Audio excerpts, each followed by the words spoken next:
Éphésiens chapitre 4, verset 9. Signifie monter Jésus, oui.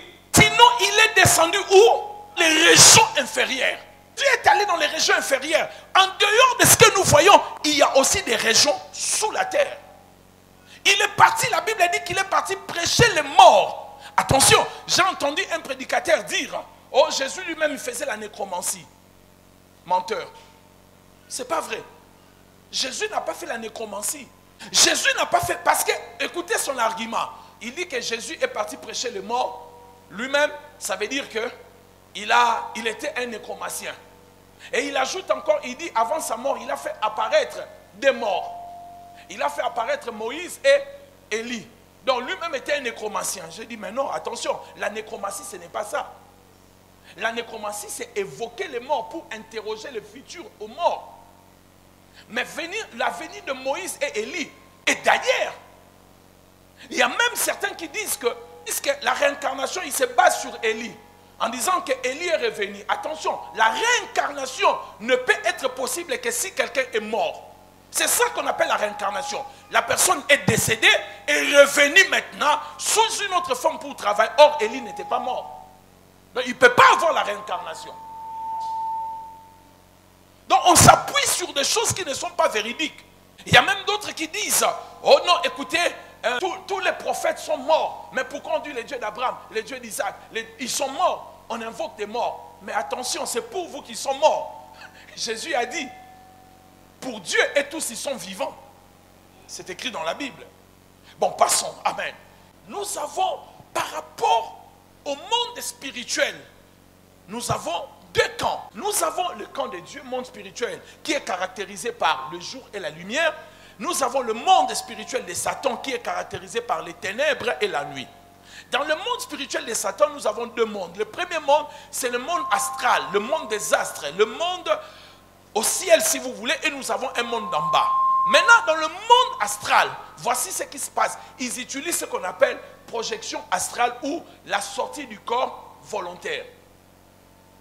La sortie du corps volontaire. Alors, il faut comprendre, bien aimé dans le Seigneur, la sortie du corps n'est pas le dédoublement. Le dédoublement n'est pas le transport spirituel.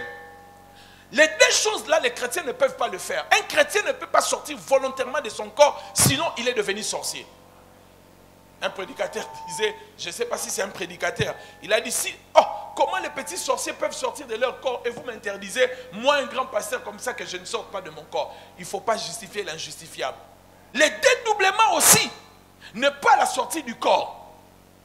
Mais nous les chrétiens, nous n'avons ni les dédoublements, nous avons ni la sortie du corps, mais nous avons les transports spirituels.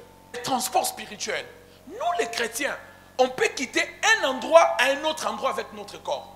Mais Philippe a vécu cela. La Bible dit dans Actes des Apôtres, après que Philippe a fini de prêcher, l'Esprit les transporta. D'ailleurs, l'Esprit l'a pris avec son corps, il est parti d'un autre endroit. Mais des choses ne se font pas par vous-même. C'est l'Esprit de Dieu qui le fait. Ça a été fait dans la Bible avec Philippe. Philippe, il est parti.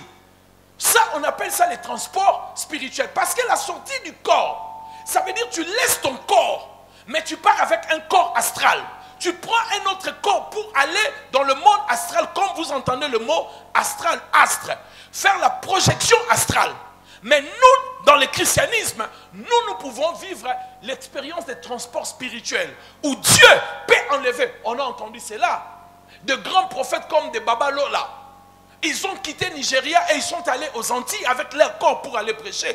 On a entendu des témoignages. On a vu des gens qu'on a arrêtés. Et Dieu les a fait sortir de manière surnaturelle avec leur corps. Ils sont partis. Amen. Mais maintenant, les dédoublements, c'est quoi? Suivez-moi. Les dédoublements avec le voyage astral et l'air danger. Premièrement, le voyage astral est différent des dédoublements. Pourquoi? Les dédoublements, c'est une capacité d'être dans des endroits à la fois. Mais nous ici, on ne peut pas être dans des endroits à la fois.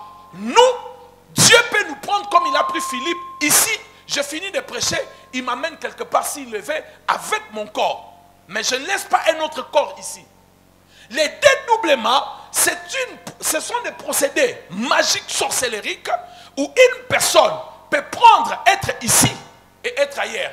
Un ministre, un président, on l'a entendu à l'époque de la Deuxième République, il donnait les discours quelque part, il était aussi dans sa maison. Ça, c'est le dédoublement. C'est la sorcellerie. Et si vous rêvez quelqu'un qui devient d'œuvre, vous le voyez ici, vous le voyez au même moment dans un autre endroit, faites attention. Priez sérieusement contre cette personne-là. Je parlais avec mon coiffeur qui me parlait d'un musicien qui vient de mourir. Il m'a dit, un jour, il était avec un jeune homme en train de fumer du chanvre. Il dit, ils étaient assis dans un tunnel comme ça. Pendant qu'il parlait, il entre dans la maison chez lui pour parler avec sa copine. Il voit le petit là dans sa maison. Oh, il sort dehors, il voit le petit en train de fumer du chanvre. Il a fait la même chose, il est retourné. Comme lui-même était un musicien, il était dans la magie. Il a regardé le petit, il a dit, arrête tes jeux là, je ne veux plus te voir ici. Ça, c'est le dédoublement. Et ce n'est pas biblique. La Bible n'autorise pas cela. Aucun chrétien doit chercher le dédoublement.